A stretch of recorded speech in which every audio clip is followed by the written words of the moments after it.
There's a time when you begin to realize that your community is more than just land or houses, that it's people. In the 70s, we left Ontario as a family and moved to Calgary, Alberta.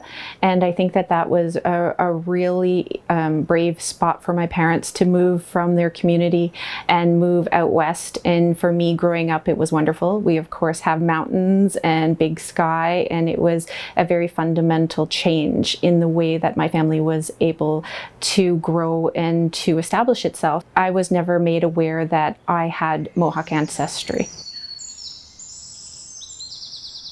An important part of Mohawk culture is the matrilineal component of our heritage, and knowing that our women are incredibly strong. To me, that always resonates with my grandmother. My grandmother chose to marry a non-Indigenous person, and in that choice was excluded from all of her rights through the Indian Act. She could no longer legally live on reserve territory and chose to live only 5 kilometers away in a town outside of the reserve.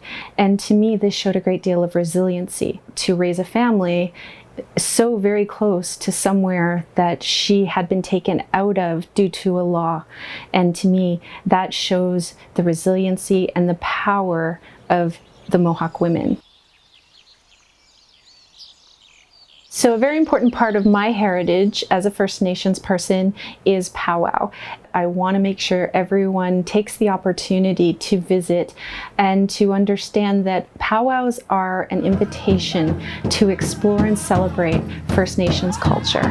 The dance, the drumming, the food, it's all put on display, and our artisans, of course, to welcome you into the community and to enhance your understanding of our history, our heritage, and everything that we're proud of.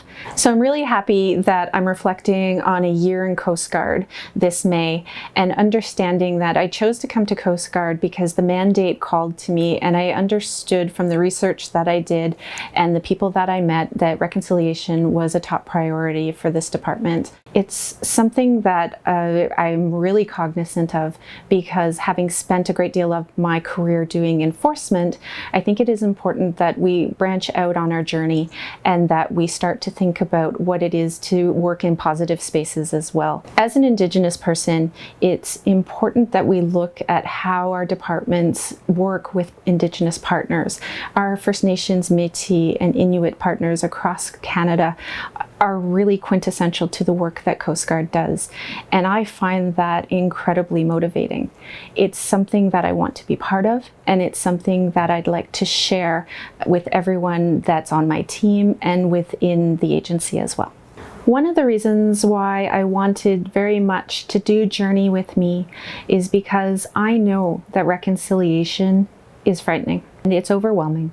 And there's a lot of negativity that is associated with the news that we hear and the things that are going on right now. But I also believe that there is a way forward, and we all are on a journey, because it takes time and effort, and to overcome some of these negative spaces and frightening ideas, we have to learn more, and we have to understand the peoples that were inhabiting this country ahead of first contact. And in order to do that, it's very easy to take just the news and not recognize the people. As we journey forward, this is where we can make the most impact. Regardless of where you start, it's all about where we want to finish.